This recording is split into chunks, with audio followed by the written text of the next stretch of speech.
Not quite famous, not quite famous, not quite famous. We're almost there. Not quite famous. We're almost there. Not quite famous. But we're not quite famous. Hello and welcome once again to the Not Quite Famous podcast, episode number 3. I don't know why I got very excited about that for some reason. I know why I'm excited.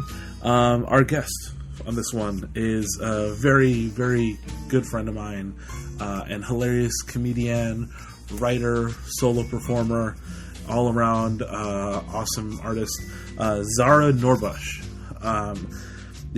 She's a hilarious comedian from the Bay Area. She also had an amazing solo show called All Atheists Are Muslim, which is a great, hilarious show. It was a lot of fun talking to her. She's been a good friend of mine for a while, and always loved getting a chance to work with her, perform with her, and things like that. We recorded this episode out in suburbia in Danville, California. That's something we ended up talking about for a while. We talked about a lot of stuff. We ended up talking about our love lives. We're both recently married, so that was a lot of fun. We're both in interracial marriages, which is something we had a lot of fun talking about. We also talked about the racism in Danville, California, where she lives, and how she ended up settling out there with her family. This episode was actually recorded just before my new son was born. So you hear references to my wife still being pregnant.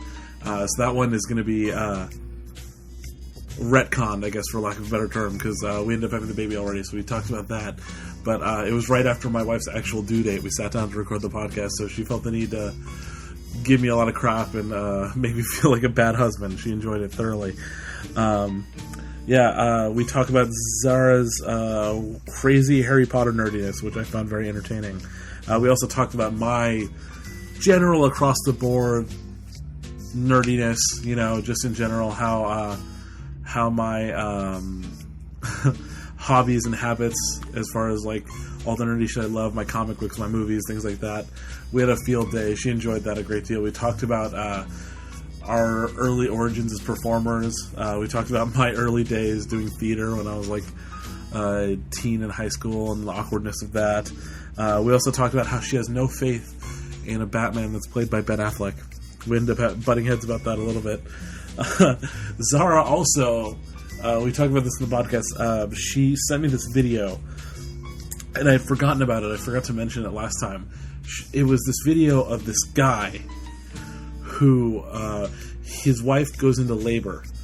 So he puts on a GoPro camera on his head and gets her in the car and starts driving her to the hospital, and they're racing to the hospital, and they're racing to the hospital, and they're racing to the hospital, and they get there, and she delivers the baby, or rather she gives birth to the baby. He delivers it right in the parking lot of the emergency room. Yeah. He just, like, takes it right there, just catches it, and apparently, like, this is like a viral video. I had never seen it. But it was kind of prophetic that Zahra sends me this video after we had this, or right before we had this conversation, because, a week later, I end up, having to deliver my new son at home, as we talked about last week with Sarah Ben and Casa. So it was crazy. It was this weird prophetic moment. It's funny, because me and Zahra have a lot of things that we agree upon, a lot of things we have similar opinions on, and then it's the weird things that we chose to just, like, completely have different ideas about. Like, Guardians of the Galaxy was one of my favorite movies this last summer. This is one of the nerdiness conversations started to come in. And Zahra hated it. She absolutely hated it. She pointed out all these weird issues about imperialism and manifest destiny that she thinks were in the movie. I'm still not 100% sold on it, but yeah, we argued about that for a while. We talked about all kinds of, like, indirect nerdiness. We talked about the origins of her one-woman show, about how that kind of came about. It was really great. It was really fascinating because her whole spin on what her ideals are, being someone who grew up Muslim, were very interesting. It's a really refreshing kind of perspective on it. So that was great. We talk about all these unique moments she had bringing her very white now husband in to meet her father, and like all the difficulties that came with that. We also ended up talking about the passive vengeance of being successful when you run into people you went to high school with. She ended up going to high school with William Hung, which was random. Remember that guy? She bangs, she bangs. Yeah, he was at Cal with her, and I personally thought he was retarded. I didn't know that he was like, like that completely conscious. I felt like the entire country was laughing at him, not with him, which I still feel like they were, but he owned it. So whatever, more power to him. Zahra went to college with him and talks about how her first stand-up set had to follow him, which is absurd to me. So that was crazy. Yeah, it was a great conversation with Zahra. I enjoyed talking to her a great deal. She's very funny and very intelligent and very, very self-aware of what she's doing as an artist. I have had a very interesting week personally. I reconnected with a somewhat estranged good friend of mine. It was interesting. One of my best friends, I've known him since I was 6 years old. One of my closest friends, my buddy Anthony. He lives up in Seattle now. And last year, I was supposed to be his best man. He got married last May. And I was supposed to be his best man. And I had to cancel on him last minute. I totally screwed the pooch. I feel like I screwed up a good chunk of his wedding. Made everything a lot more complicated for him than it needed to be. And he got a little pissed off with me, which is understandable. But I was so ashamed about it that I totally broke off the friendship for a while. Wasn't talking to him, wasn't responding to his text messages, emails, things like that. Because I just felt so bad that I had screwed up part of his wedding. And, we'd been good friends for so long, and we'd just been talking about, me being his best man for so many years, that I was so disappointed in myself that I couldn't be there for him, that I just, I couldn't bring myself to face him.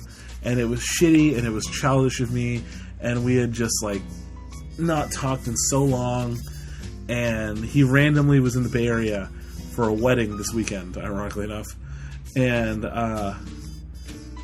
it was crazy. My wife, my amazing, wonderful wife, did something that I didn't know she was going to do. She saw that he was in town because he had thrown up some posts on Facebook or something about how he was at Oakland International Airport. So my wife reaches out to Anthony, completely without me knowing about this. She reaches out to him and apologizes for my actions to an extent, which whatever, it is what it is, but I was the one being shitty, not her as much.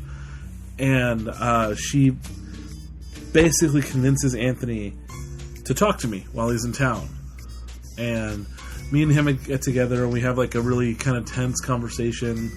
But it ends up being good. It ends up we get a lot of stuff out in the air. It was really nice. It was very cathartic. And I think we're still friends. I think we're going to be friends for the long haul. It was nice. And then earlier today, as I'm recording this, he comes over to my place and he gets to meet my family finally. Because it had been... me and my wife eloped, so he wasn't there for my wedding because he's up in Seattle. And then I have my 4-year-old stepson, Ty, and now we have the new baby, Oliver. And so him and his wife got to meet my family, which was crazy. It was a big deal, and it actually meant way more to me than I thought it was going to.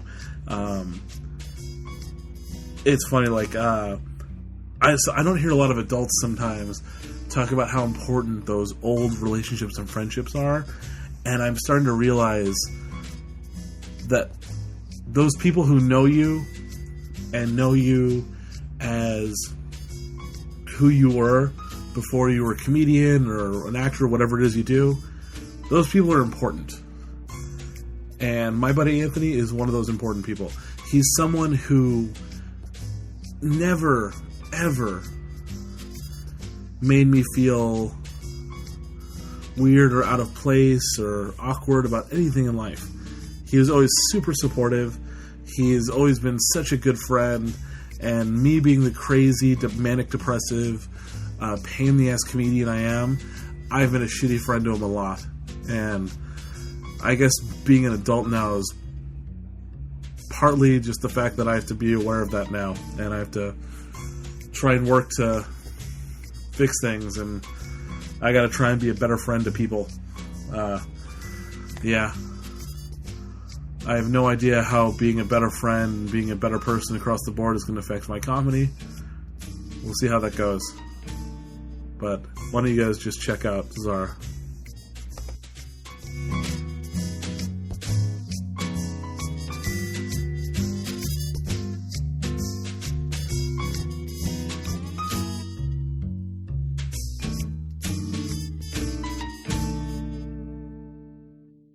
So we are sitting here with my good friend Zahra Noorbaksh. What's up?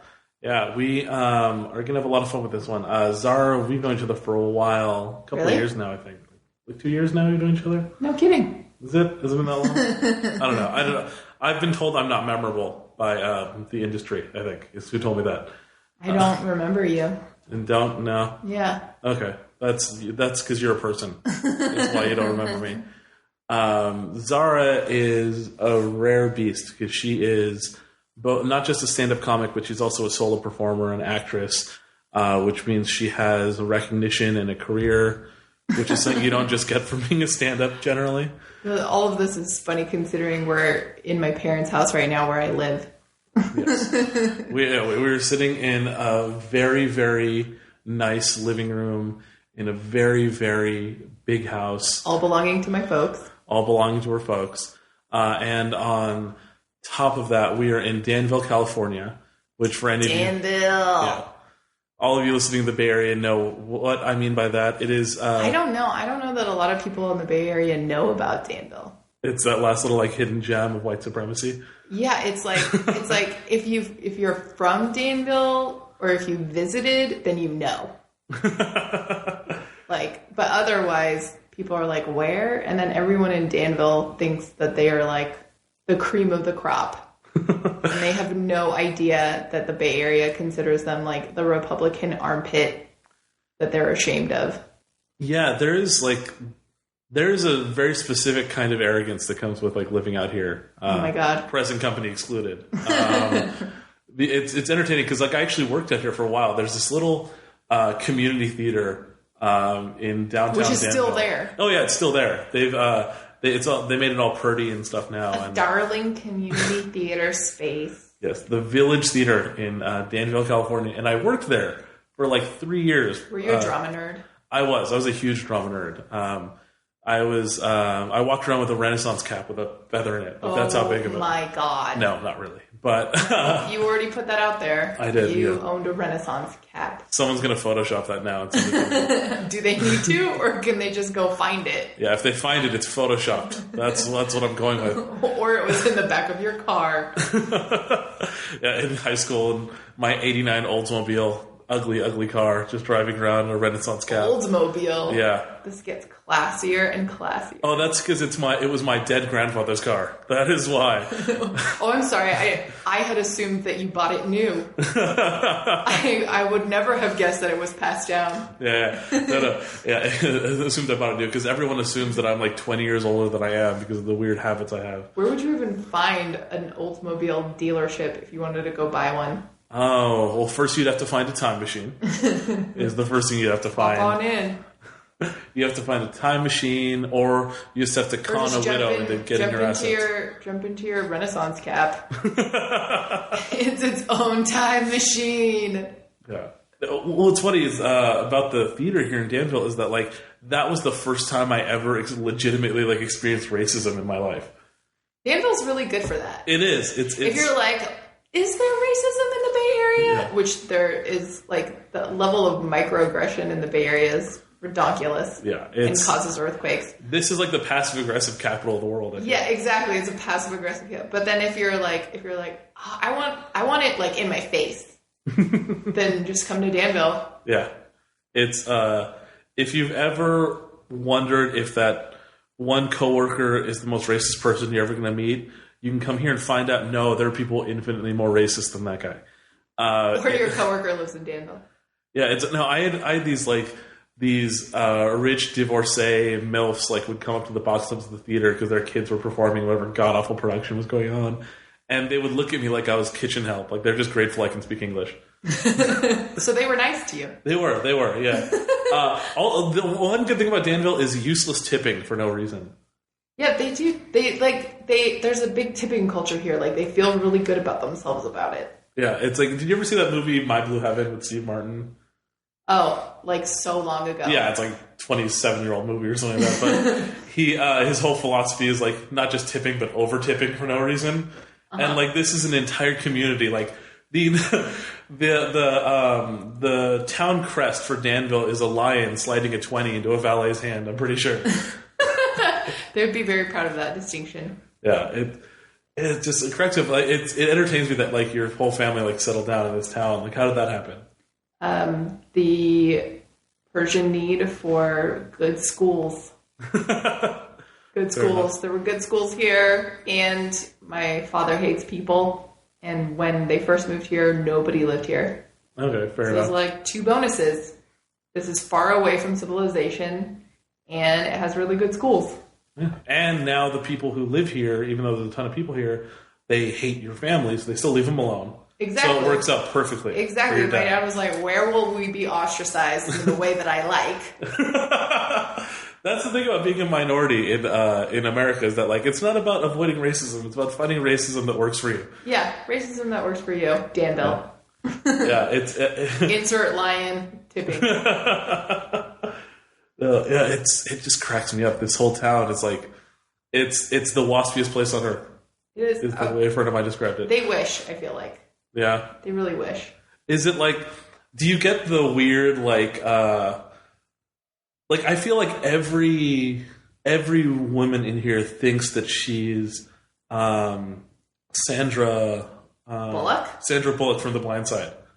Oh, that's a really good description. I feel like, I think they're all like so close to like, oh, I would totally rescue a black guy if I had the chance. I think the guy that lives here. Well, does he really live here? He does now. I want to find out. He sold that script. I really think, because I know he lives in the Bay Area, and I think that he lives here. And then like the De La Salle movie that's coming out, that's also from here. That cracks me up because De La Salle High School is this Catholic private high school in Walnut Creek, California, not far from us right now, and they are like one of the most successful football franchises ever because they're monsters. And they like literally like all of their boys go through puberty like at 7. Yeah, it's like you have to check the birth certificates from like other countries. It's almost like Latin American baseball players, but like they literally just pluck athletes out of like every other school in the area. Yeah, and like you offer them scholarships and things like that, which is great. It gives your them voice changed yet? Okay. Yeah, but this is like one of the richest high schools in California and one of the most successful athletic programs in California, if not the country. And I really have no desire to watch a movie about the hardships these kids face. Oh my God. It's like I remember in high school and college. But it's about team. It's about being a team. It's about winning up against adversity. You're right. It's rough. The adversity of getting a 2-year-old pre-owned Lexus instead of the new BMW. It's a hard life. It's a hard life, and those are real choices. I can't even respond to that with a straight face. I can't even keep that going. It's like I went to college and high school out in this area, and I remember this is distinctly happening. I remember I was at a mall. I was at Sun Valley Mall in Pleasant Hill, California. And I was walking through, and I heard some girl. She was in a whole De La Salle T-shirt and all that. I was 19, and I remember she heard me and my friend complaining about how we couldn't afford to have cell phones right now. We were just complaining about the generality of it. And this girl was in earshot of us, and she was eavesdropping on our conversation. And I just hear her audibly go, "Ew," and just walk away from us. What? And if that paints a picture for you guys about girls from De La Salle High School, or what is it, Carondelet is the girl high school there. Oh, I had a friend who went to Carondelet. Yeah. It was the crazy high school. It was like They were all like the bad girls, is how we knew them. Catholic schoolgirls generally are. The Carondelet girls were like, they were racy, they were crazy. Yeah, even I hooked up with a couple Catholic schoolgirls over the years. I mean, this was in the last 3 weeks, but it was your Renaissance cap. It was the Renaissance cap that'll keep coming back. What's funny is that I was in high school. I went through the whole punk rock thing. I was like the studded bracelet. Rock? Yeah, I still have. I love punk rock music, but I rocked the look too. This picture just gets weirder and weirder. Yeah, punk rock, Oldsmobile, Renaissance cap, Village Theater. Yeah, keep going. A lot of failure led up to me in high school. Just collectively, I was like, if you looked up virginity in the dictionary, there would be a picture of Greg Asdourian with a Renaissance cap on, doing the "Who's got two thumbs" pose. Like, that would be me in high school. Like, I was just... But then you hooked up with Carondelet girls. Like, that's like not Carondelet girls, but, like, there was a Catholic high school in Pittsburgh. Because I went to high school in Pittsburgh, California, which is a place that De La Salle like to steal athletes from. And by that I mean urban. Yeah. And there was a Catholic high school out there, and I can't remember what it was called. But I remember I lost my virginity to a girl from the Catholic high school out there. And... her name was Sarah something, and I don't remember her last name. I don't remember her last name. You don't even remember her name? No. Wow. Yeah, it's not like high school is this tidal wave of pussy for me either. It's like, don't remember her name. She was just one of the Legion at this point. But no, it's like she's not memorable. She's not memorable. She was not memorable at all. I did have a girlfriend in high school who was also a Sarah. But she went to high school with me, and her name was Sarah Connors, which is a great way. What's up, Sarah Connors? Yeah, which is I talk about it on stage, so I don't give a shit anymore at this point. But it's a nice piece of nerd cred to say that I was sleeping with Sarah Connors consistently in high school for my senior year. Oh, yeah, because she was what? No, this reference went right over your head. This is the difference between me and Zahra. So Sarah Connors, for all the nerds listening who are like annoyed that she didn't get this reference. I am a dork. You're a dork. Okay, you're just socially awkward. There's a distinct difference. There is a distinct difference. Dorks are the people that like got pushed into the table with the nerds that used to give us ugly looks because they were like, don't you know how we're different from them? I feel like this is, you just throw it like a call to arms for like, all it's dwarfs. Like the difference between dwarfs and midgets. Like, it just like cracks me up. Like, it's inappropriate. It's inappropriate. You're in Danville, so you get to say these things. I get to say these things. I feel like it's... I don't know. I feel like I'm able to just like throw out all these like borderline racial slurs. And I'll give you 3 great facts about Danville. Oh, please. Okay, so this is the birth of the Tea Party in the Bay Area. Hooray! This is where it first sprung up. Who would have guessed? Who would have guessed that? And when Obama was running for president, the birthers collected here outside of the Starbucks, where they protested against healthcare. They protested against universal healthcare. I feel like anywhere where you are protesting with a latte in your hand, I don't know that you get to protest. Yeah. I feel like you're on the wrong side. Yeah, when their protest color was pumpkin spice and... Yeah, exactly. Can I have my pumpkin spice latte? 2 pumps! Doesn't really work. And Danville is also home of, and this was in my biology textbook, the highest number of breast augmentations per capita in the nation. Nice. That's per capita. Per capita. I don't know what that means, but whenever I say that after a statistic, people are like, oh, well, per capita. It's one of those words you throw on to make people automatically like agree with you. Yeah. Well, and then I read that and I was like, no way. And then I looked up from my textbook into a pair of fake tits. And I was like, well, there you go. Never mind. We have a plastic surgery center in the mall. That's what I thought you were going to talk about. Most places have a lens crafters. Why not get LASIK and a tummy tuck? All at one time. All right, so this is, and I've gone on this rant on the podcast already like twice, is that like this, all right, so Danville reminds me of the underwater kingdom in The Little Mermaid. Oh, that's generous. Well, I have a point. I'm getting to my point. Is that the underwater kingdom is way cooler. It is way cooler. Like all track homes in 5 colors, but also full of white people. Yes. And Yeah, that's true. The Underwater Kingdom was surprisingly pasty. It was. There were more talking fish than minorities. That's true. In that Underwater Kingdom. I think the diversity were the talking fish and crabs. They were just animals. No, but all right, you've got the one ethnic. The crab was Muslim. Go ahead. He was Rastafarian. Because it was the Calypso accent and all that. Close enough. Yeah. He wasn't white. We know that. He was like the servant to the king. We know what that means. Servant to Allah. No, but you've got Ursula the Sea Witch, who for one is the only ethnic person she in was the entire Muslim. scene. Yeah. She was Muslim, clearly. And she was also overweight.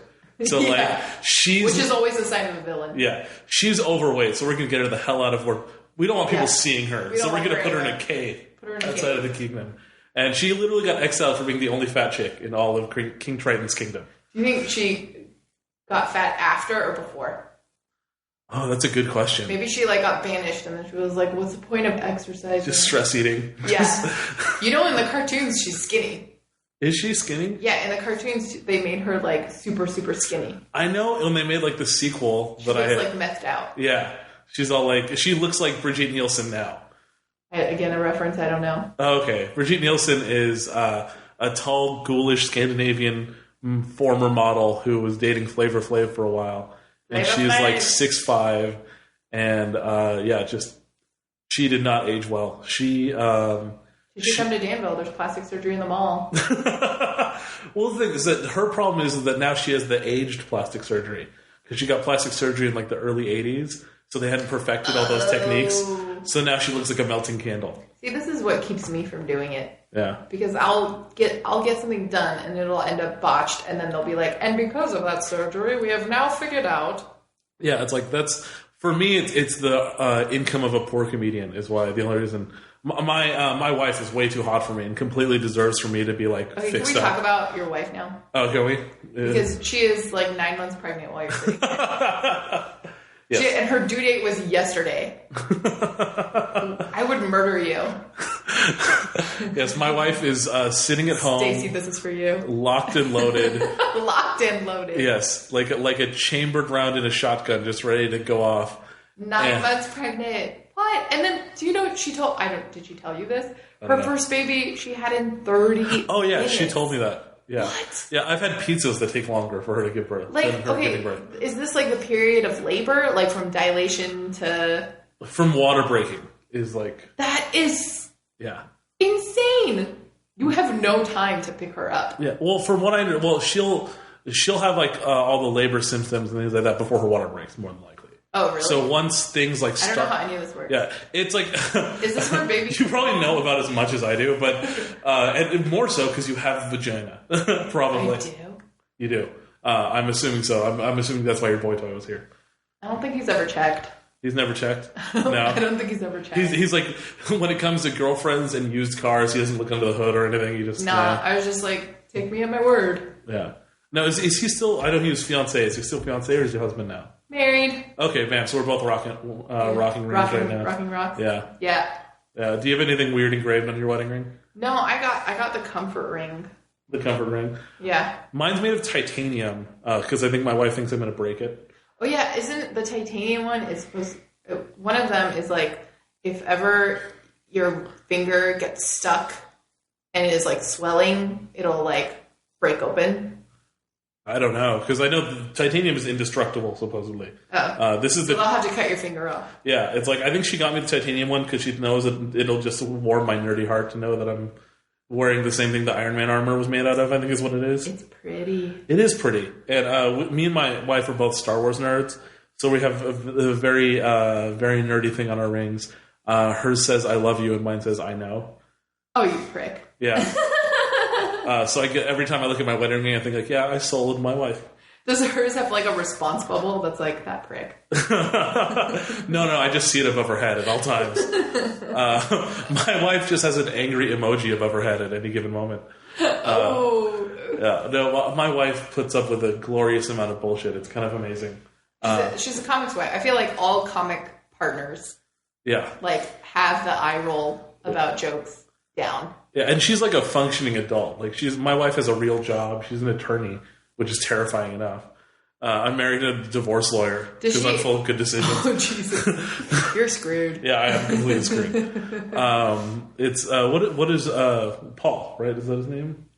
Duncan? My partner? Paul? No, okay. I'm thinking Paul? Where does Paul even come from? because I met someone at the show last night, and they told me their Named husband Paul? They told me their husband was named was Paul. Oh my God. So, my like, that, world like- just changed. Yeah. If I was married to a Paul, that's totally different. Paul. You're right, I can't do it. I can't. Because whine. Duncan isn't nearly a white name at all. Like, But I can't whine to a Paul. you can't whine to a Paul. Paul. Yeah. But Duncan Too biblical. it's one syllable. That is true. It is one syllable. Yeah, there's no long version of Paul. No. Yeah. You just have to, Paul. So Duncan. I'm appalled, Paul. So what does Duncan do? I'm gonna. We'll fix that in post. We'll just take it out. Duncan, what is he? He's going to med school. Okay. Oh, so Or you're saying- applying. Applying to med school. Fingers Okay. crossed. Okay. So he's still also a functioning adult. He's a functioning adult. He's the adult of the two of us. Okay. So both of us are just that fish swimming under the great white shark for the rest of our lives. Hoping. Yeah, that's pretty fun. Okay. So yeah, high five. Yeah. Yeah, no, my wife is ridiculously smarter than me too. It's kind of like, Oh, wait. I didn't say Duncan was smarter than me. I know. That can't go on record. I'm sorry. No, I'm just saying my wife is smarter than me. I'm not dumb. I'm dumber than her, but I'm not dumb enough to pretend that I'm not, that she's not smarter than me. Your wife is smarter than you. Yeah, she is ridiculously smarter than me. Yeah. Zahra and my wife are like friends. They always talk about me, I'm sure, whenever I'm not around at my Every show. time. Yeah. I picked up my wife at that show, at Massey's Sports Bar in Walnut Creek, where I do my weekly comedy show. I picked her up there totally. She was hitting on Dave DeLuca, and I came up and snatched her. Oh, my God. I'm never going to let her live that down. I'm never going to let her live that down now. I don't know if Dave knew that she was hitting on him, but that's what she told me. That's awesome. Yeah. Dave You DeLuca. versus Dave DeLuca. Yeah. Dave is a very good friend of mine, and he is like, I hate his act so much because he's one of those comics who talks about how he used to be fat, which is my favorite thing on earth. Because I am a fatty of a fat man. You're a villain in a mermaid movie. I am. That because I have tentacles. One of my best friends is who's actually going to be on this podcast soon, Miles Weber, who's the hilarious comic. Again, his act is all about talking about how he used to be fat, and I'm like, why are we friends? Every time I listen to him every time I hear his act, every time we're working together, I'm like, God, why are we friends? I sit here and Top 10 commandments. top 10 commandments. What are they? Of like, you can't be the fat guy that used to be a fat guy and then do comedy and say. Well, the worst thing is that like he's funny. If he was like hacky and like said that, it'd be fine. But he's really, really funny, and I'm winning, like, damn it. Like, and he's handsome and skinny. And every time I look at him doing his act, I'm like, this is our thing. Like, why are you doing this? It's like, drives me nuts. I need ugly friends.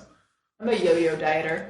You're a yo-yo dieter? I can't ever rely on a fat joke because I don't know what weight I'll be at any given moment.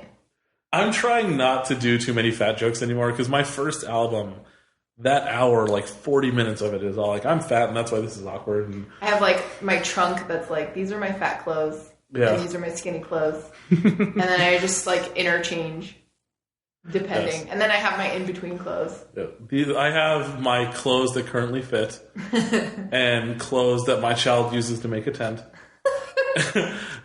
And not just like for him, for like him and friends. And you guys still don't know your baby's sex. We know, but she won't let me say it on here. She wants it to be a surprise for everybody, which is annoying. And I think she did. So you can't buy any gifts. Yeah, well, we put both. So you get two of everything. Yeah, pretty much. We found a little Batman outfit to take him home from the hospital in. If it's a boy, I'm excited. There are pink Batman outfits. There are, but I'm a traditionalist. Oh. A pink Batman would be an abomination to the Lord. Well, welcome to Danville. I know, exactly. I'm a walking abomination to the Lord. What cracks me up is that her family does not like me at all. Like, yeah, you were telling me about this. Yeah, like they're not. None of them. They're from where? They're from Sonora, which is down in the Central Valley, like near Merced and Modesto. Okay, well there you go. Yeah, but like they're all ranchers and like old school, like racist money. Like her ancestors owned slaves. Like, racist money has so much money. It does. It's amazing how much money you can save when for 300 years you didn't have to pay any of your workers. That's the other thing that sucks about racism is like you can't join the club. You can't. You can't. It's not like you can be like, well, I want to be a greedy bastard so I can save money too. And here's the thing is that like I'm Armenian and Salvadorian, so if I wanted to go the like Latino racism route, I couldn't even do that because Mexicans are spitting on me because I'm Salvadorian. So it's like I'm even like the lowest rung of like the like racism ladder. But then that makes you special in the Bay Area. It does make me special in the Bay Area plays Oppression Olympics, and you would win on that card. I joke around on stage like I'm Armenian and Salvadorian, so I'm the janitor, but I own the building. It's a weird combination. It's funny. My Armenian side of my family are all up here now, and they're like, it's entertaining because like I have a pretty big Armenian family here in the Bay Area, and they're all super accepting of Stacey because my wife is blonde-haired, blue-eyed, Aryan poster girl. My stepson, Ty, he looks like a Captain America action figure. Blonde-haired, blue-eyed, like, without missing a beat. This kid is going to grow up looking amazing because he's already, like, super tall for his age, and he's athletic and strong, and just, like, he's never going to want for anything in his life, like, ever. Like, he won already. Like, he's set. Like, this is what happens when you don't have my genetics screw up a child. Like, we're set. This is good. So my goal is to have the new kid look like... The new kid. Yeah, well, TBA. That's what I call him, to be announced. And if he's a boy, I want him to have my wife's fair skin, her blue eyes, and my black hair. You want him to pass? He'll look like Batman. If he does that, that's my goal.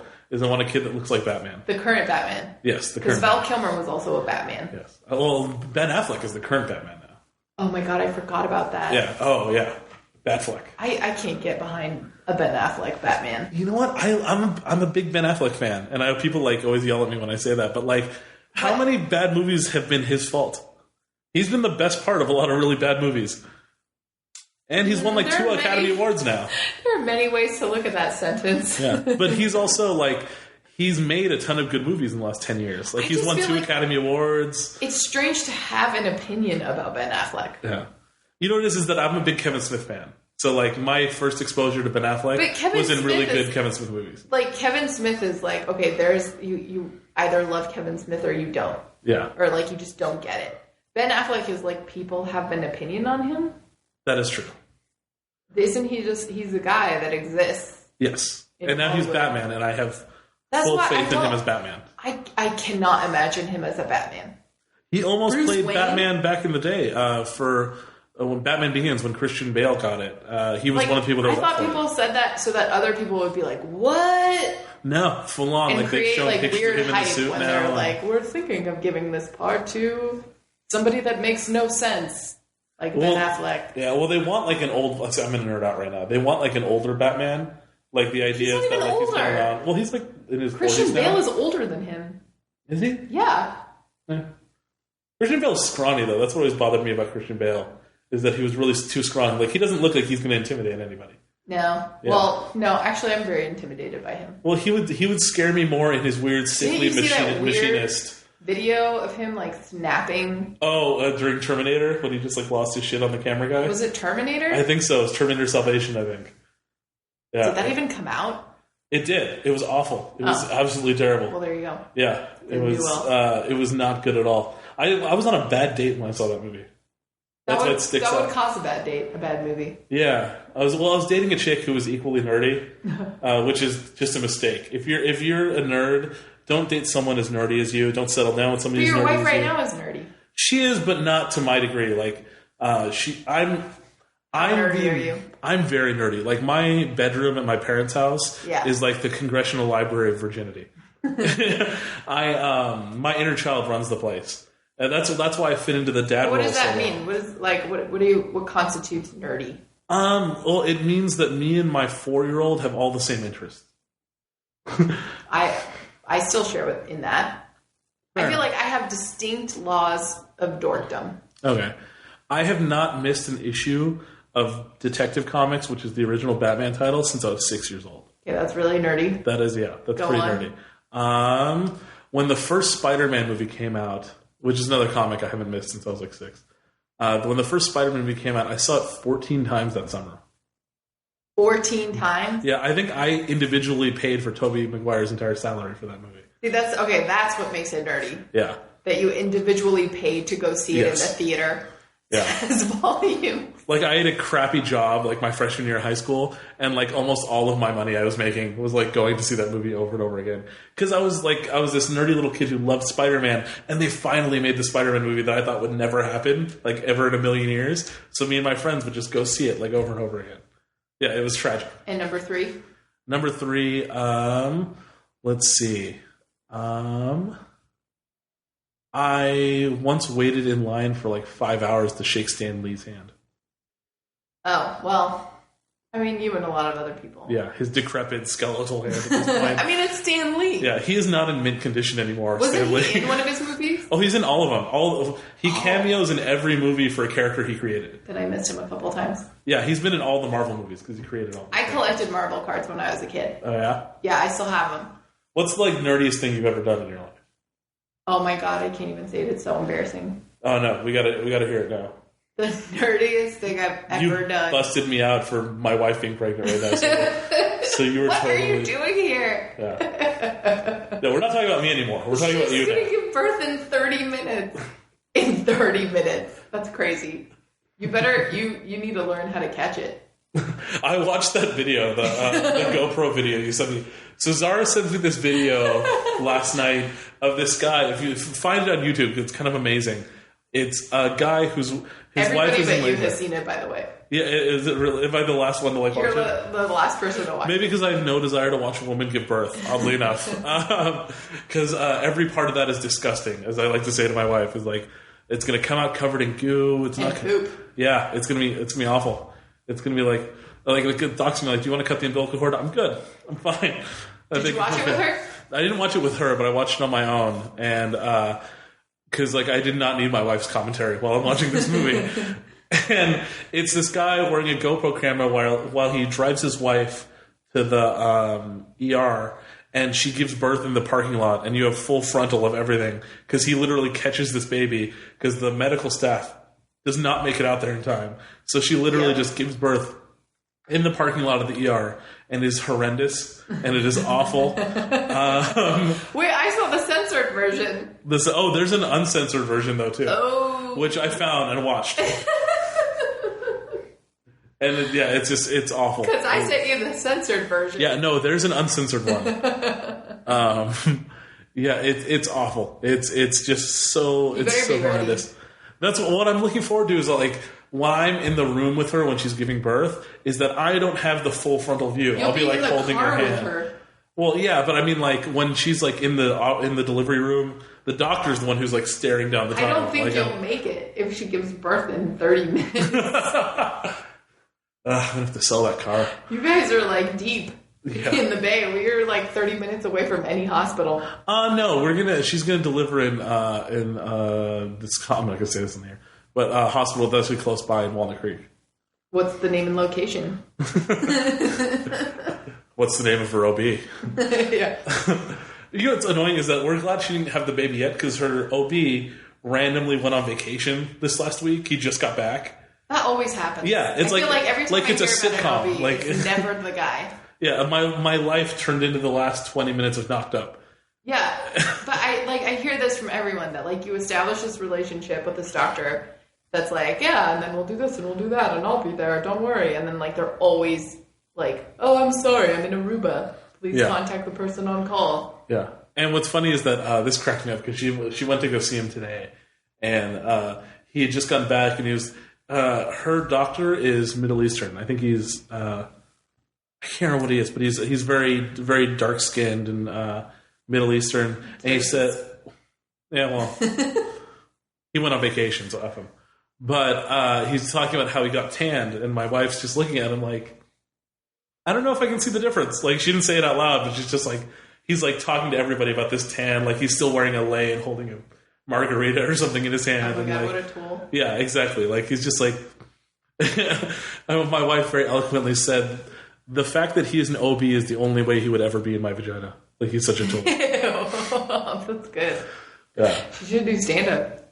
My wife is, like I said, much smarter than me. We had a conversation about this, about how, because she's a lawyer, And I would never do that in a million years, not because I don't think I could do it, but because I don't have the motivation to ever go through that much schooling for anything. The simple fact that I'm an artist is the only reason I'm doing something besides being a divine. Read, like, you're like a giant nerd. I am a giant nerd. Nerds like really well read and are like, oh, books. I want to read more of them. Yeah, but I don't care about like legal precedences and things like that. Like, it's a different kind Aren't of you guys like, oh, I want to learn about all the legal precedences? No, I have no desire. I don't give a shit about that topic, is what it comes down to. Is that, like, every time I'll, like, watch, like, a Law and Order or something like that with my wife, she'll be like, well, that doesn't work, and they wouldn't do that, and things like that. I'm like, don't ruin this for me, you know? But that's what I mean, is, like, like, you're like, don't ruin this for me, because the laws of the story are... Yeah. Well, it's the same thing when I took her to see Guardians of the Galaxy, like, a couple weeks ago, and I'm, like, whispering shit in her ear the whole time. Can I just say I hated it? I hated it. I hated it. I hated it. Well, this interview's over. The more I watch it, the more I hate it. It was so good. It is so contrived and redonkulously Orientalist. And what the fuck is with, like, the give the nuclear weapon to Xandor because they're the only ones that can hold it and take care of it. Like, oh my God, could you get any more Manifest Destiny? I want to murder the screen. And, like, all the women in the beginning who were, like, setting up whatever the fuck his name, what is it, Ronan? Yes. Okay? Ronan the Accuser. All the women who are, like, putting on his evil man makeup are in hijab. Or in, like, space age hijab. I feel like you projected so much on this movie that wasn't there. It is all there. The only thing that is not there, my friend, is actual conflict derived from a screenplay that produces organic comedic moments between characters, not contrived. That is what's missing. Wow, you're the first, like, person besides my wife, I think, that hated it. My wife hates any of these movies I drag her to, and she watches them just for me. Guardians of the Galaxy, more like Guardians of Garbage. G-O-G. It's you know, full disclosure, a raccoon did, you know, kill one of her best friends as a child, so there's that. Oh, God. But, are you serious? No. I'm totally kidding. But, like, I loved that movie. I absolutely loved it. This is, like, the third time we've talked about it on this podcast. We've discussed yes, this. I my inner child. You own a Renaissance cap. That's the part of you that like this film, along with the rest of America. Yeah. Plus, I'm a big Zoe Saldana fan. I like her a lot. I do like Chris Pratt. Chris Pratt was great. In that movie. He was very Lego funny. Movie. I haven't seen that yet. I loved it. Which is the first, like, animated anything I haven't watched with my kid. I think that's come out in the last, like, hilarious because it's, like, the best one. Yeah. They have all the other, like, Lego Batman movies and stuff like that. I watched all those with them, which were surprisingly entertaining. Oh, okay, so the nerdiest thing I ever did. Okay, yes, back to that. I want to hear this. This is so bad, it's so embarrassing. Okay, please. When I was 19, okay, I sent in a PowerPoint presentation of the cast that I felt was adequate for the Harry Potter films. Casting. I sent it to the casting agency. I found their address. And I mailed them my suggestions. Were they, like, in the UK? Or, like, no, it was in LA. Because all the actors were British. But the casting agency was still in LA. Okay, well, that makes sense. Because it said the address I sent it to was Burbank. I actually put together a PowerPoint presentation with Comic Sans font. And was this, like, so, like, the first Harry Potter movie, that was, like, we were still in, like, high 99. school or junior high? I 1 year graduated out of high school. Okay. The summer of. Okay. Yeah, it's, wow. I was still technically a teenager. I was 19. That's true. See, that is a truly epic amount of nerdiness. Like, that's like, hugely nerdy. Like, I just realized why we're friends now. It's like that. Like, that's a very specific, like, nerdy instance. Like, I was never a Harry Potter guy. Embarrassing. Like, I've seen all the movies now, but I was never a Harry Potter guy, like, at all. Like, there are lots of Harry Potter fans. I don't know how many of them actually mailed their casting suggestions.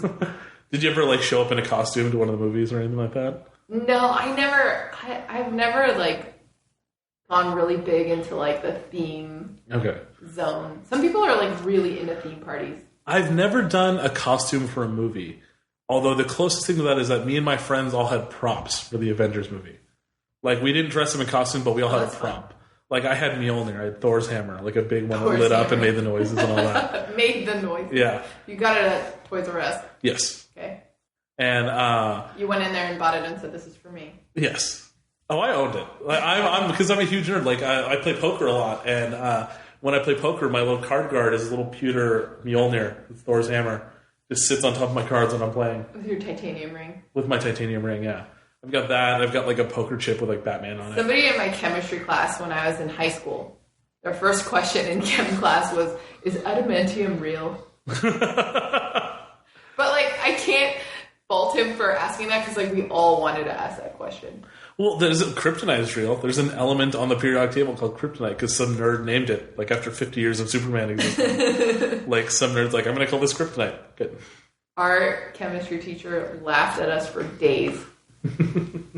Everybody just kind of looked down at the ground. We all wanted to know the answer to that. Wait, so you make fun of me for being a theater kid in high school. Like, were you performing at all in high school? Were you doing theater? I wanted to. I really wanted to be a theater nerd, but I was too much of a dork. Okay, so you're way too awkward, like in high school. Yeah, I was way too awkward, and I take rejection very badly. Okay. Like, as soon as I got one, I auditioned one time, I didn't get it, and then I never auditioned again. I was like, well, that's it, that's done then. Could be worse. Like, you could have been one of those kids who gets experiences of rejection and starts vigorously cutting themselves throughout the rest of high school. Yeah, I can't commit to anything like that. That's too much commitment. Like, I've been doing theater since I was like 12 because I'm a whore for attention, and my parents realized that was a good outlet for that. So, like, it's funny, when I first started doing stand-up, I'd been doing theater for, like, 10, 15 years almost before that. I can't believe you just appropriated the word whore in front of me, but go ahead. Okay, that's right.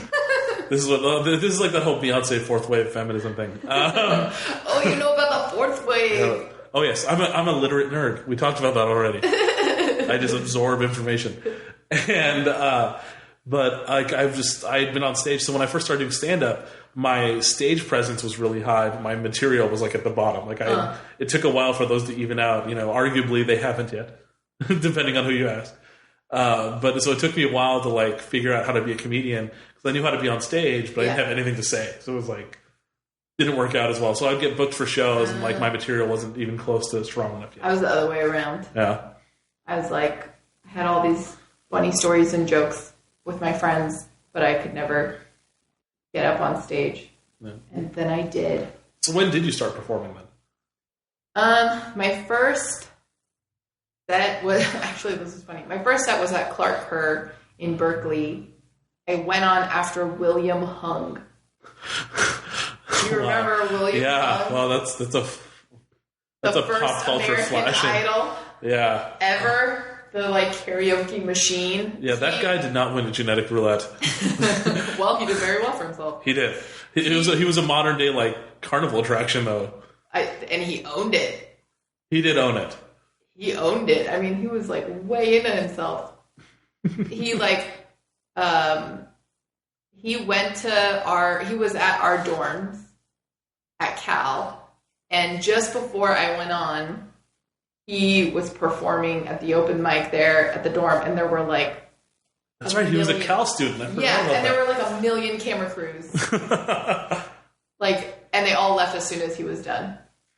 I was like, for me? You just described every time I've almost gotten TV exposure as a comedian. Like the 2 times I was about to get a TV spot, the shows ended up being canceled. Like literally like right before I was going to tape. That's happened to me twice. Damn it. And this is funny. So he, like, one of my friends used to pick on him a lot for being a nerd. And then after he was on American Idol... Was he in, like, a Letterman jacket? Like, throwing a football up and down while he did it? Basically. And after he was on American Idol, they saw each other walking through these, like, sliding doors of the building. And William Hung was like, hey, you know, like, I was just on American Idol. Hey... And my friend was like, oh, hey, I saw you. You were great. And he goes, uh-huh. And he walks off and he fist pumps the air. It was amazing. Oh no, I have a similar moment to that actually. Is that I did a show in Pittsburgh at this really nice little venue called EJ Fair. They do like live music normally, but they do stand up every now and then. And I was performing. I was headlining this show, and I had never performed in Pittsburgh before because I hate Pittsburgh, California, with a fiery passion because I went to high school there, and it's a horrendous place. And because I had an awful high school experience, this guy who used to beat me up and make fun of me in high school became a drug dealer after high school ended. And I found out... To beat more people. Yeah, because he didn't have enough aggression let out in high school, I guess. That's what you do. No, but he became a drug dealer, got shot in the face, survived. Whoa. So he just got shot in the face like Nicholson in the first Batman movie, just like went right through his like cheeks, apparently. And I found that out. And the amount of effort I had to put into not just enjoying that thoroughly, like all the time, for like a good 2 years. Like, because I'm like, that guy, he got what he deserved, you know? And I couldn't just say that. And then I never saw it. I had only heard that story from a friend of mine. And then I go to do the show in Pittsburgh, and he's there. Whoa. He's in the audience. Whoa. And, like, he comes up to me afterwards, and he's like, hey, Greg, how are you doing? You're doing stand-up now. This is awesome. You know, good for you. And I'm just, like, looking at him, just like, you made my life miserable for, like, 4 years. And, like, he just, like, you know, he used to pick on me a lot. Like, you were kind of a dick to me in high school. Well, he was just being nice. He was just being really nice to me. He was like, oh, you know, yeah, like, I'm really happy to see that you're doing this. Like, you were really funny, great show. And I'm just like, yeah, you were a dick to me for, like, a long time. Like, you really made things rough for me. It's like, really? Did I? Huh. None of the people at my high school who were dicks to me are nice to me now. Yeah. Same people, same attitude. I wonder if he'd be nice to me if he hadn't gotten shot in the face. I wonder if that, like, what mellowed him out. What did he look like? Did he have a huge scar? Oh, yeah. On both cheeks? Yeah, he looked like an extra from Road Warrior. Whoa. Like, he was not... He was a handsome-ish guy, and he's not anymore, which is kind of satisfying. He looked like a Batman villain. Like, it was... But that's kind of cool. It is cool. It's a cool story, you know? I feel like guys are never, like, not... I don't know. I feel like women get the ugly card. Guys... I don't know. I think I get the ugly card pretty often in my life. No. I think I'm, like, 60 pounds away from being really moderately handsome. 60 pounds. See, yeah. But there's no such thing as, like, moderately handsome for men. Like, you're just handsome, or you're, like, a really good-looking guy. Like, as men grow older, they look more handsome, more sophisticated. Like, women are like, oh, she's got a horse face. And shit like that. I feel like that's a term that gets thrown around too much, horse face. Like, I've I think never a lot called a guy ugly. I've never looked at a guy and be like, he's ugly. Well, I think guys can get away with being fugly sometimes. Like, I think I'm fugly as all hell, but I have a wife who's too hot for me, and that worked out pretty well. I've never heard the word fugly for a guy. Really? Yeah. Oh, well, you've never dated a female actress. No, this no idea what that even means.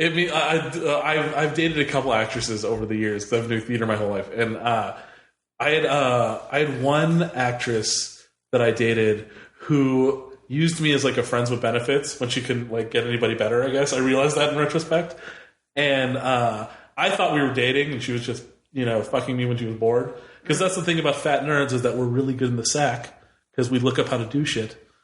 Wink, wink. Yeah, nudge, we look up how to do shit. Yeah, I'm taken now, but find your local fat nerd and make a man out of him because he'll know what to do. And this girl, I asked her when I realized that we were just like she was just screwing around with me. I kind of said like, well, what would it take for us to actually date? She said, honestly, Greg, if you weren't such a big guy, I'd probably give you a real shot. Whoa. That is an actual quote a human being said to me once. Damn, that's cold. That's horrendous. That is how you make a comedian. That's also how you make a Disney villain. And after that, you were like, I will go into a cave and turn you all into sea worms. Yes, I went and bought 2 moray eels after that. It's so funny. Like, I had so many weird moments like that. I had so many opportunities to just become like a goth, like nothing, and just start like being all depressed all the time. And again, I never had that level of commitment. I never was like, I will do this thing. I look really good in black. The most committed I ever got to like a look was when I was like 8 years old, and I thought that makeup was Vaseline. And I just put Vaseline like as eyeshadow and as blush and on my lips. And I went outside to wait for the bus, and all the other girls were like, "What the fuck happened to you?" And we were 8. And Are you in Danville this time? Like, no, I was in a different elementary school for every year. Really? Yeah. Like, how many times did you just get run out of town, or like, what happened? Well, I mean, I just had young parents, like, the same way that, like, I have moved around a lot, you know, just, like, figuring out where I'm going to live. You know, like, your job changes, your income changes, you change spaces. Like, my parents, same thing. So we were just in a different city for every year that I was in elementary school. So I got really good at making friends and not very good at keeping them. Fair enough. That's another comedian thing, is you're really good at making friends. Yeah. And you just destroy relationships. Exactly. Yeah, really this is like very comic culture. Yeah. Like, it's like, friendship is like, we're both here at a bar doing jokes at 11. What's up? Yeah, we're both at a sports bar in Walnut Creek, California. Oh, 6 years later, you're still here? Hey, Yeah. What's going on? I've been doing that show for 3 years because my career is on fire. Oh, I started in, you were asking me when I started, it was 2003. Okay, so is that when you started performing, or when you started doing stand-up? That was my first time doing stand-up. Okay. What came first, the solo performing or the stand-up? Stand-up. Okay. Stand-up I just did for fun. Yeah. And I never took it seriously until I met Kamau. Okay. And then he was like, "Why don't you take things seriously?" And he's still like that. He is still like that. And I'm still like, I don't know if I really... Am I doing this? I'm not really sure. Yeah. It's commitment. I can't. Commitment. It's tough. I was 17 when I started doing stand-up. I am a completely useless member of society now. I've completely wasted my adult life doing comedy. Chris Rock was 17 when he started. Yes, but I'm not Chris Rock. Yeah, what's wrong with you? What are you doing? Yeah. What have you been doing all this time? I know. I just fail upwards. My entire... That's why this podcast is called Not Quite Famous, because it's a statement about my career. My entire career is based on the fact that I'm friends with people who are more famous than me, who give me work. That is the only reason my career remains in action. That's a really good way to keep friends. It is. It's like, when they're successful, just hold on to them. Yeah. That's the thing, is that, like, nice guys finish last, but they also get booked as a feature a lot more often. So, yeah, I look forward to replacing Larry Bubbles Brown as the oldest living feature. Larry is so funny. Yeah. No, Larry's great. He's my ghost of Christmas future. That's what I tell him every time I see him. I remember seeing him at the Punchline when I first started. No, this is great. My parents used to watch him at the Holy City Zoo in the 80s. That is amazing. Yeah, like the first time I got booked to open for Larry, that added this weird aura of legitimacy to me doing stand-up now. Like, he's your hero. Oh, he's one of my... He's a huge mentor of mine, yeah. He's helped me out a lot. You guys are really close. Yeah, and he won't do this. He won't do the podcast. He has a no podcast rule. Really? No podcast rule? Yeah, because he says if he does mine, he has to do everybody else's. Oh, that's kind of fair. Yeah, and I'm like, how many people are asking you, Larry? It's kind of what my response was, but... How do you distinguish your podcast from other podcasts, Mr. Gray? Oh, well, I have no listeners, so that's a good one. Oh, that makes it easy. I'm sure in the heyday Except of this... for Stacy, what's up? That is true. In the heyday of this podcast, I'm sure it'll have tens of listeners. It'll be great. Tens of listeners. No, but thankfully, like I said, I have more successful friends that'll be on the podcast and get me, listeners and all that. Like we just had Stephen Pearl, and I think I said 3 things. You guys talked about comedy. We talked about comedy, yeah, because he had been around for like everything. Like he used to hang out with Kinnison and throw piles of cocaine at each other at the comedy store and things like that. And, oh no shit. Yeah, it's he was in all the craziness of that. So I'm very fascinated with that like era of comedy. Like he used to hang, and him and Robin Williams were really close. We talked about that. And yeah, like that. Robin Williams. That was so sad. It was sad. It's weird because like I've met Robin Williams a handful of times. Super nice. Remembered who I was, which was a nice little like. You don't expect someone that famous to remember who you are because you're a peon, essentially. Yeah. But he was always super nice. I always hear that about him. I never got a chance to meet him. I was always bummed about that. Yeah. No, he was always super nice. And, like, it's weird because, like, I met him and we weren't friends by any stretch of the imagination or close at all. But, like, whenever you met Robin Williams, he treated you like a colleague. Yeah, I heard that. Yeah. Like, as soon as he knew you were a comic, you were instantly like on the same part as him. Like he was super. He talked to you as an equal and things like that, which is amazing because I know a lot of comics who aren't nearly as famous as Robin Williams that are egotistical jerks. What narcissism in a comic? Pablo Francisco.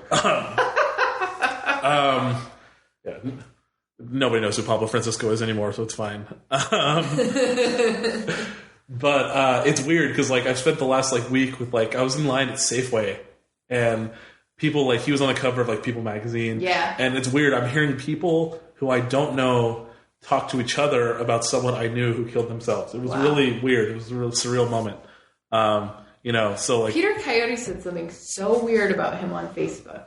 Yeah. That I thought was so inappropriate. He said Robin Williams committed suicide because he wasn't imaginative enough.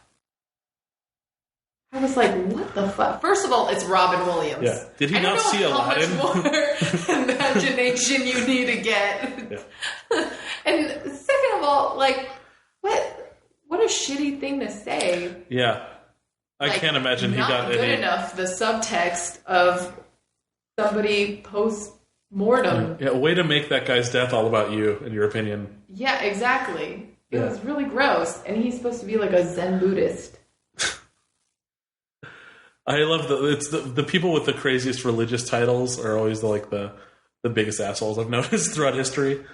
Like I had the conversation with my parents about the baby not getting baptized. Oh yeah. Yeah, and like I don't understand this at all. By the way. Well, it's because it doesn't do anything. That's I'm going on record as saying it doesn't do anything. Why not have the safeguard?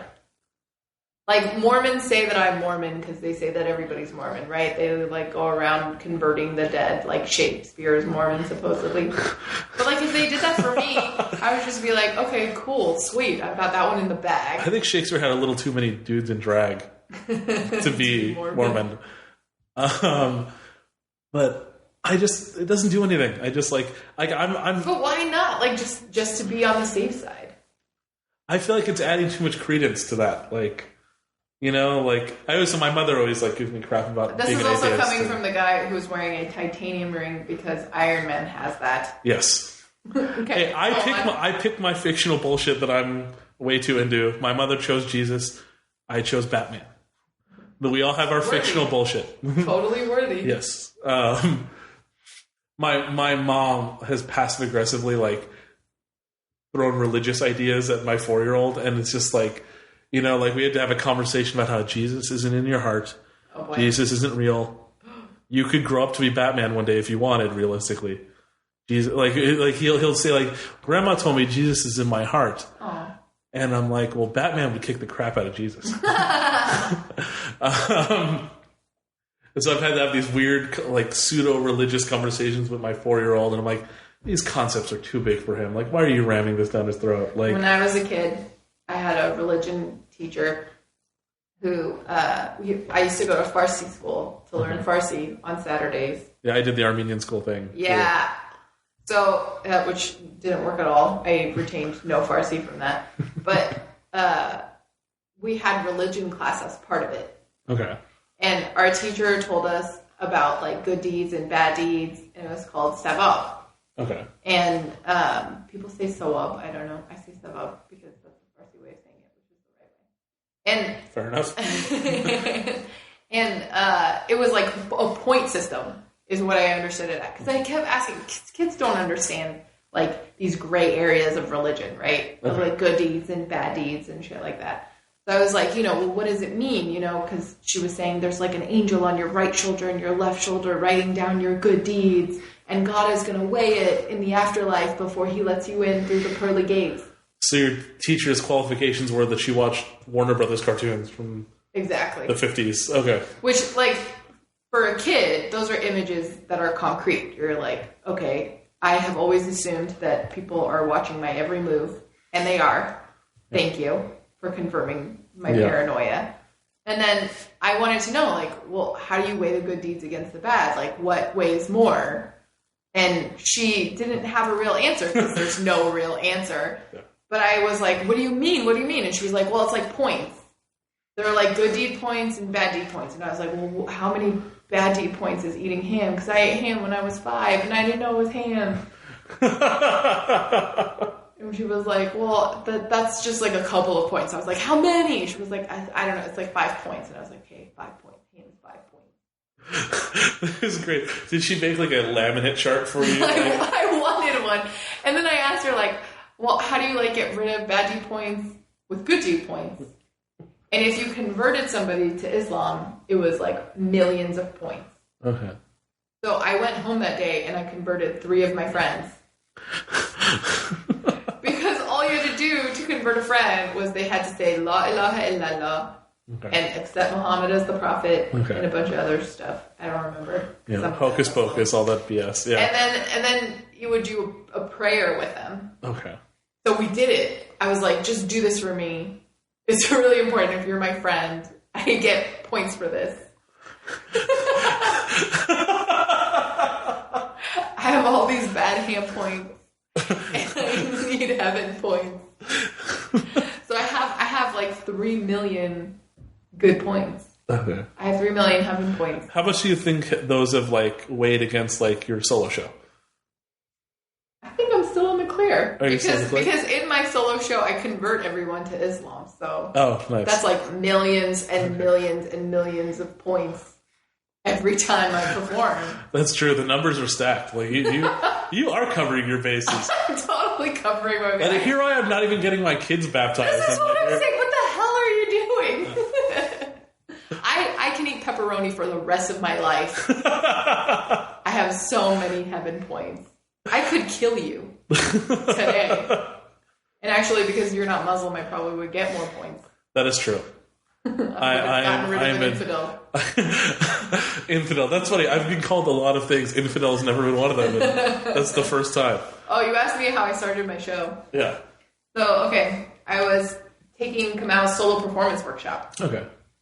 Back when it was in the Bay. And I didn't know what to have a show about. And one day we were on Uni and he was like, so your boyfriend is like this white atheist guy and you're Muslim. How are your parents with that? And I told him about how Duncan had to take these pre-engagement vows, and my dad determined that like if he believes in gravity, it is a force greater. My dad was like, well, okay, the word Muslim means someone who believes in a force greater than himself. Because Duncan believes in a force greater than himself. And I was like, no, he's not spiritual like that. And my dad was like, oh, come on, does he believe in gravity? Is gravity greater than a Duncan? Greater than a Duncan. He surrenders to that force. He's a Muslim. Done. And that is how Duncan became Muslim. That is kind of great. And that's why all atheists are Muslim. That's brilliant. I think a lot of things are greater than me, so apparently I'm a Muslim You're too. Muslim too. And another million points for me. There you go. See what I did there? Nice. So that's how I came up with the show. And I started doing it. It was like 18 minutes the first time I did it. Mm-hmm. And then each round that I would do it, people would come up to me afterward and ask me all kinds of questions. And then from that, I would expand the show. So it's like private crowd work after the show. Yeah. Like I mean, that's probably why I also break the fourth wall so much in the show. Well, one, Kamal was my director, so, you have a comic as a director. Fair enough. I know a lot of people who have taken his workshop, and I heard that a lot. Like it's You break the fourth wall a lot. And then, too, because, I don't know, I think that, especially with shows, I was just talking to somebody about this, actually. Shows where... this is getting very smart now, this conversation. Okay. This is a very smart conversation. Yes, I'm scratching my beard as we talk. Shows about Muslims, about being Muslim, about being Middle Eastern, I feel like if you don't acknowledge some awareness of the fact that you're in a show doing some kind of representation, then you're just feeding into the bullshit. And your representation is riding a magic carpet on the poster. Exactly. Exactly. I mean, it's playing with all of these notions we have and kind of all these stereotypes and sort of making fun of them. And having a provocative title doesn't hurt either. And that was between you, being friends with you and friends with Jennifer Jaje. Oh, yeah. Talk about provocative titles. Yeah. Well, I'm actually going to have her on like next month. She's going to come on and be on the podcast. Oh, that's great. Yeah. it's interesting, like, because it's such a different animal than doing stand-up. Solo? Yeah. Yeah. Well, solo audiences are awesome because, but way more than comic audiences, because, like, doing solo as a comedian is, like, gold, because they really appreciate the laugh. But then sometimes comics have a hard time transitioning into solo because they want to just do their set on stage. Yeah. And that will always tank in Yes. solo performance. Well, I can never, because my act is all one-liners.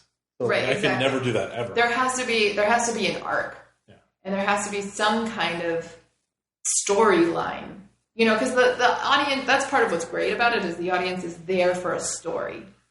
And they want a story. And comics aren't used to developing an arc. They're not used to people wanting to sit down by the fire and, like, listen in. Yeah. I feel like it's something I want to try at some point if I finally figure out that story I have to tell. Like, well, that's why you have to do the Kamau's exercise, the hazing that he would make everyone do. Yeah, we were talking about it earlier. I'm going to reach out to Kamau to have him come on here because I want to pick his brain about that. He used to make us do the top 10 things that you're afraid to say out loud. That was like the hazing. And then if you weren't, like, crying and, like, shaking your paper on stage, you would be like, do it again. Did somebody ever say something like the Holocaust was a sham or something like that? Like, no, nobody ever said anything like that. But Jen's show came out of the I Heart Hamas. Yeah. Came out of that top 10 list, I believe. Yeah. And my show, where I was like, I don't know how Muslim I am, that was a big one on my list. And Kamau was like, I think you're Muslim. And I was like, well, thank you. Nobody else does. So, like, what was the, like, general response to your show, though? Like, did you get a lot of heat from... Oh, my God. I got so many Wikipedia links from atheists that it was ludicrous. Atheists are the biggest fanatics, I'm convinced now. Really? Zealots. That's the thing, is that, like, I consider myself an atheist, but I'm not an in-your-face atheist. Like, I'll argue with my mom and stuff like that, but I don't go on, like, I just got a soapbox. I got these hilarious emails from atheists that said things in the subject line like, do you know what an atheist is? Your title is incorrect. Miss Noorbaksh is confused. Insert Wikipedia link on atheism. Every single time. Like, people were just like, would send me essays on how my title didn't make sense. I was like, really? All atheists are Muslim? Does it make sense? No. Like, because of me flying a magic carpet does make sense. I'm sorry. Well, it's like a lot of comedians are like the in-your-face atheists, and I'm like, I don't want to hang out in that camp either. It's like, either way, you're like, atheism becomes your religion at that point. That's what I mean, is like, it almost is like a dogma. Exactly. But then when I did the show, I remember doing the show at Notre Dame, and there was the first time that I felt like I had to take care of the atheists. Really? Yeah, people were saying things like, oh yeah, atheists are like that. And I was like, wow, are Catholics and Muslims getting along right now? Hating on atheists? Like, what the hell is happening, Indiana? Have Catholics and Muslims Illinois, ever gotten along, though, really? Like, I feel like that's a big religious divide. I have no idea what they think of each other. But they're, I think, similar in the sense that Catholicism, I feel like there's so much tradition around it and ritual that you just do because your family does.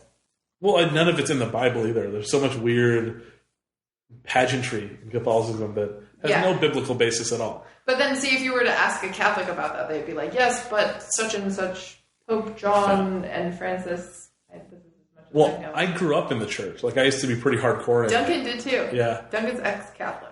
Really? I grew up in the Armenian evangelical Protestant way. That's hardcore. Yeah, and so just surrounded by Armenians. Your parents are really pissed at you. They are. My father is kind of like, whatever.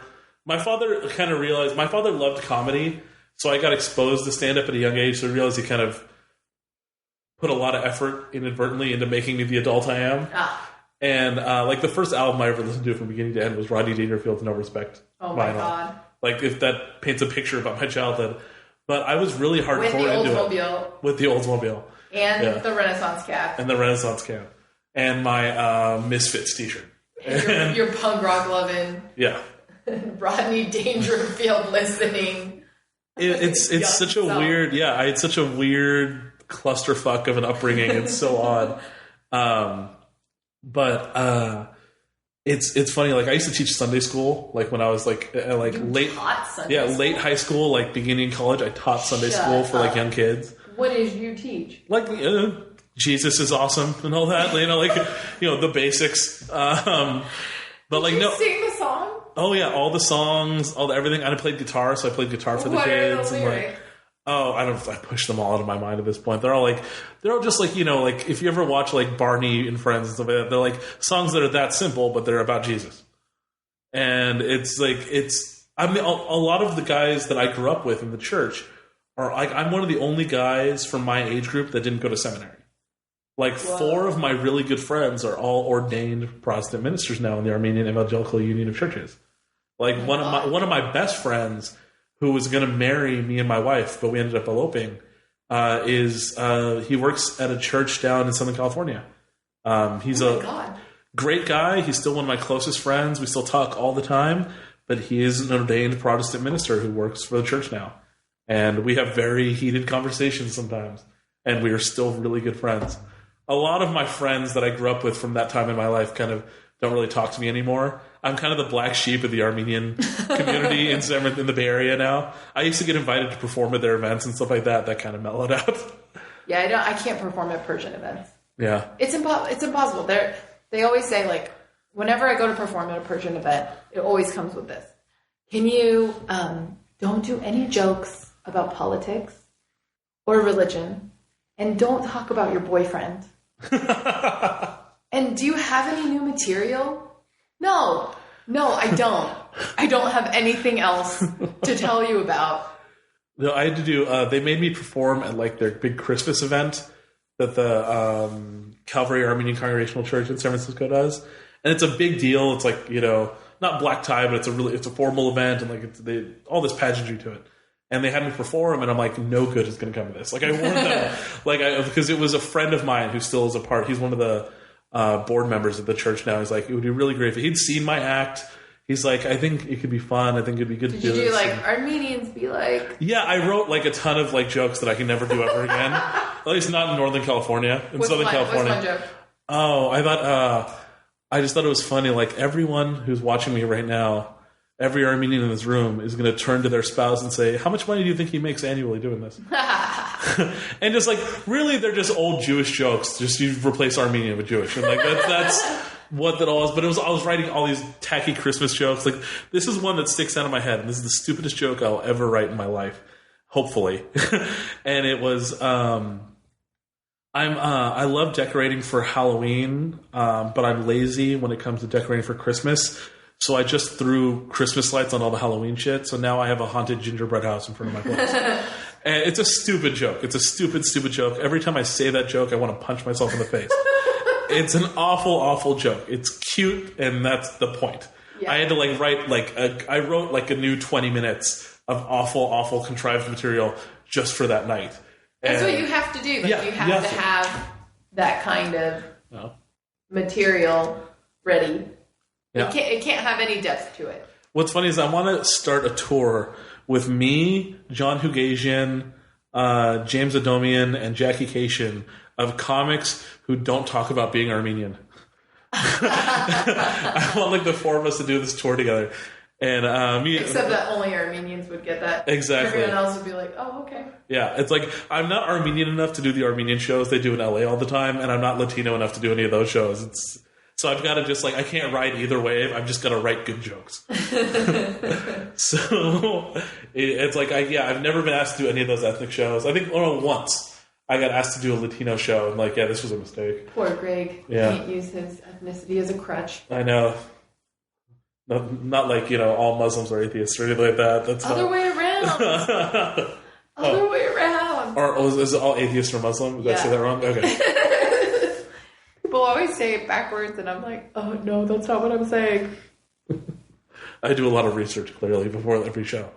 It's funny because like they mean totally different things, even though, I mean, technically, the reverse I'm saying could be true, right?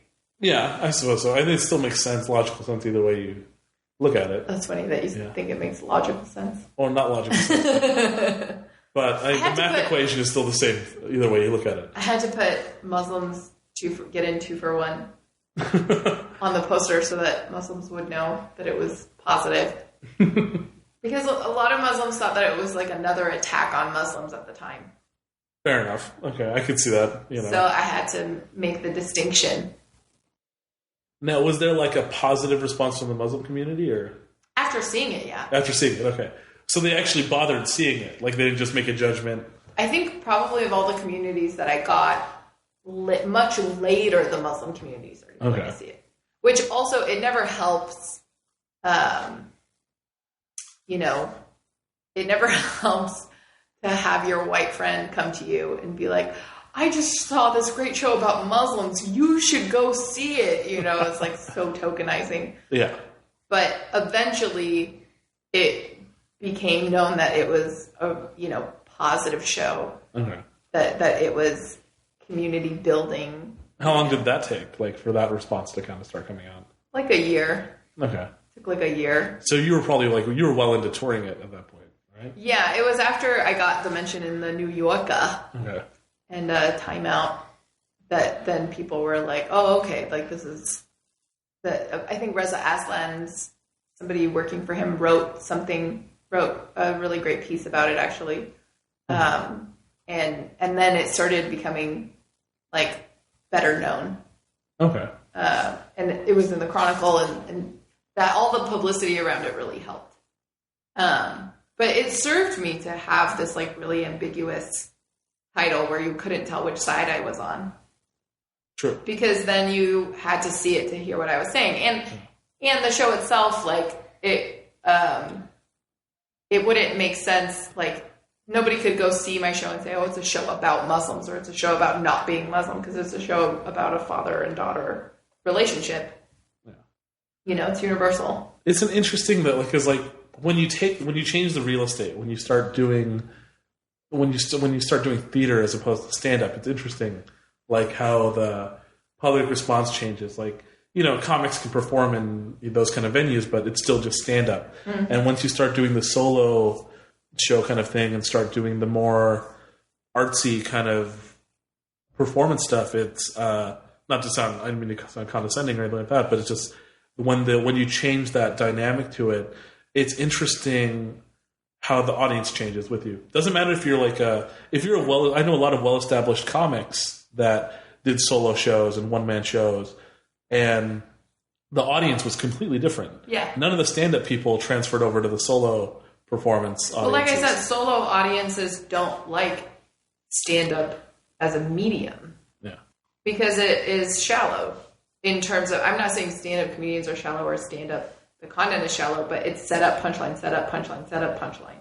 It's unless you have like a 45-minute act, then it's really hard to go in depth, share, a story, have an arc. That's what solo audiences are in for. So it's a completely different expectation. It's a totally different medium.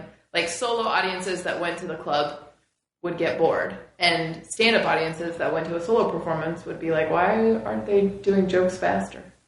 I want to be drunk. I just imagine some audience member from like a solo performance audience member at like the punchline in a beret, just sitting there with a Miller Lite, but their pinky up as they're talking about. Yeah, because they're French. They're all French. Yeah, they'd have to be. They have to have some pretty accent to like. Fuck the French. Yeah. Fuck the French. That's generally, if anything about what we've talked about today, if we want to get it across, fuck the French. No, I wish I could. It's funny because I'll do like an hour on stage completely by myself, but I don't think I have the balls to do like a solo show. Really? Yeah, I don't know. Like I feel like I don't have that. Like I'm very happy with my stand up. I don't think my stand up is overtly deep. I think it's truthful, but I don't think it's the most thoughtful things like that. Yeah, I tell jokes. I'm a joke writer. Joke man. Yeah, I don't know if I have the balls to be that like vulnerable on stage. Aww. That's why I'm a mediocre actor. Not that anybody who's listening is going to affect my career at all, but it's like I have a hard time trusting a scene partner on stage. Oh, really? That's what limits me as an actor a lot of the time. The scene partner? Yeah, well, not that they're bad, but like the fact that I have to trust them to do their job. I have a hard time trusting them. That's such a funny way of putting it. Yeah. I had a director point that out to me because I still do a lot of theater, and I've worked with a lot of professional companies over the years, and I had a director point that out to me, and once he pointed it out to me, I was able to kind of mellow out, but it took me a while, and that was only recently, and I realized, like, yeah, I probably could have done a lot better of work when I was learning how to be an actor, when I was, like, in college. That's, like, ideal for solo. You're the only person on stage. Well, and that's what I love about stand-up, is that, like, stand-up was such a better fit for me. My acting career was just, in college, was just a celebration of mediocrity. But, like, I started doing stand-up when I was, like, 17, and then when I was in college, I really started doing it seriously and really kind of got into it and got into the culture of it. And I just fell in love with it. And I'm like, it was the first time I felt comfortable performing. Yeah. Because I like the fact that I can't blame anybody but myself. Yeah. There's something freeing about that. I think all comics have that. I feel like you're a comic to a certain degree because you're also a control freak. Yeah, I think that's true. I think that's very true. I'm the laziest control freak you'll probably ever meet, but you like every comic I feel like likes things a certain way. Yeah. It's funny, I didn't realize how dysfunctional of a human being I was until I had a wife to point those things out to me. It's very interesting. What did she say? Oh, it's funny, like when we moved in together and things like that, it's like we have all these things that are gonna go away on either side of our lives, and I realized, no, that's just all my shit that's getting thrown out the door. Yeah. I look forward, we're looking for a house once after the baby's born, and I look forward to like being able to set up my own little office where all my nerdy shit will go. Yeah. Oh, don't tell me you're gonna have a man cave. Not a man cave, but like because we're both writers, so like I want to have like an office and all my nerdy shit I'm sure will go on the walls in there and stuff like that, and What's the first poster that's going up? First poster that's going up. I have a copy. I have a poster of the cover of Amazing Fantasy number 15 from 1962, which is the first appearance of Spider-Man, and I have it signed by Stan Lee. I had him sign it at a convention. That was the one that took 5 hours. No, that was like the first time I've met him like 3 times now. Oh, wow. But like I was able to bullshit my way into meeting him at Comic-Con because I had some friends of mine that were hosting events down there. So like Stan Lee was part of one of the events, so I was able to bullshit my way into the green room with them, and I actually got to talk with him for a few minutes, which was really cool. I wonder how many people have met him multiple times. Yeah. That he has no idea. Oh yeah, I'm sure. Like I'm just one more faceless fat nerd that's like talked to him. That's waited in line for like 12 hours. Yeah. It's funny. Like, but he's old as shit, but he's still sharp as a tack. Like if you listen to him talk, how old is he? He's 91, whoa. I think, something like that. Dang. Yeah, because he's been working in the industry since like the 50s. That's impressive for a writer's life. Yeah, he hasn't drank himself into a coma. Yeah, writers have poor health. He's like really clean cut apparently, like and sharp as a tack. He still remembers everything from his career for the last like 70 years. Like it's insane. I can barely remember what I had for breakfast this morning, and Stanley still remembers all the details about his career. Yeah, Duncan's grandfather is in his 90s, and he is was a engineer on the Manhattan Project. Oh wow! Yeah, like back when white people could do math. When German white people could do math. Let's specify that. They weren't German, but okay. They're like mythical American. Really, like his grandmother had pie stolen off her windowsill during the Great Depression. Like I didn't know this stuff happened. I thought it was just in movies. Like Oh Brother, Where Art Thou? Just like stuff like that. Yeah, like they live in the Pacific Palisades now, and his mom said something like when they first moved to the Pacific Palisades, like they bought their house for like $10,000. Oh, Jesus! Like back in the 50s or something like that, and when they first moved there, she was livid, and she was like. She was mad because she said, everything was happening in Kansas. Said nobody ever before that. Why are we moving to the Pacific? The Wizard of Oz changed her life. It's hilarious because the Pacific Palisades now is like incredibly expensive real estate. Yeah. It's funny, Talk about lucky choices. Yeah, it's like my Uncle Ted, or I guess what is it? He's my grandfather's brother. So what does that make him? Grandfather's great uncle? cousin? I don't know. Yeah, it's like, that's too much math for me. Yeah, my Uncle Ted, that's how I've always referred to him my entire life. He owns a ton of real estate in San Francisco, and he bought it, for reasonably priced, and now it's just it's like worth so much now. Yeah, it's insane. I want that kind of equity. Yeah, it's nice. We could buy a house in Detroit and sit on it for like 50 years, and we would have that. Yeah, bringing it back to nerdiness, that's where they're filming Batman Superman right now. In Detroit. With Ben Affleck? Yeah. Detroit is Gotham City in this new movie. Oh, that's hilarious. Which is pretty on the nose. I feel like it was probably dirt cheap to film in Detroit, too. I heard you could buy a house for like $7,000. It's like, it's like buying a car from like a crackhead. It's like if you time it right. An Oldsmobile? Yeah, you can just get it for dirt cheap. It's Ngaio Balem's joke. He's just like, yeah, if you know a tweaker, you can buy their car for like $300 if you time it right. Genius. Yeah, no. But no, this was a lot of fun. I'm glad I was able to get you on. Likewise. Thanks for coming out to the boonies. I know, right? To the middle of suburbia. And no, but this is great. Anything you want to plug on Twitter and what is your website and all that? Or? I have a show on September 11th. Oh, nice. Called Why There Are Words with Faith at ELA, Aliyah Taraz, and a number of other fabulous folks.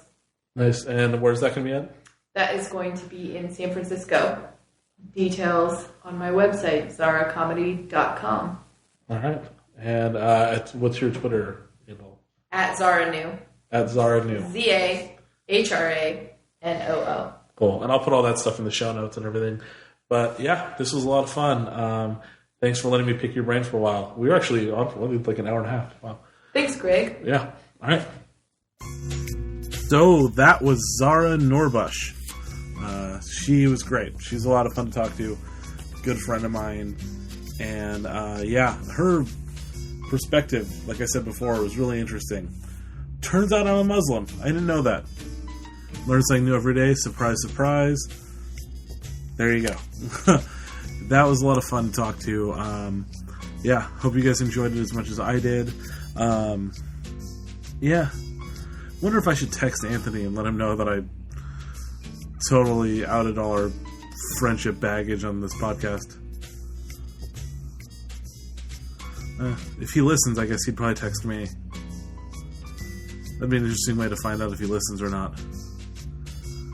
I guess we'll see. You guys, if you're listening to this today, on the day it gets released, you can see me tomorrow night at Massey's Sports Bar in Walnut Creek for my weekly show at Massey's, with Grant Lyon, who's the headliner, really great comic. Also, you can check out gregasdorian.com. All the podcast stuff is on there, as well as all my dates. I've got a ton of dates for October and November still, all over California, so please check them out. Some business. Rob Dillinger, he did the music as always. Gotta love him. Hilarious cat. Amazing composer. I love him to death, and I'm very grateful he did the music for this as always. Check out Zarhra online, zahracomedy.com. Hit her up on Twitter, Zahra Noo, at Zahra Noo. Also, all of you that have been downloading the last couple episodes, please, I'd love a review on iTunes. If you like the show, go on there, give us a review, let me know you said hi. Say hi on Twitter, at Greg Asdourian, or at NQFpod. Same thing on Facebook, facebook.com/Greg Asdourian, facebook.com/NQFpod. Show me some love, say hi, let me know what your thoughts are. However, if you're doing the iTunes thing and you don't like the show, just keep your opinion to yourself. Maybe I should text him.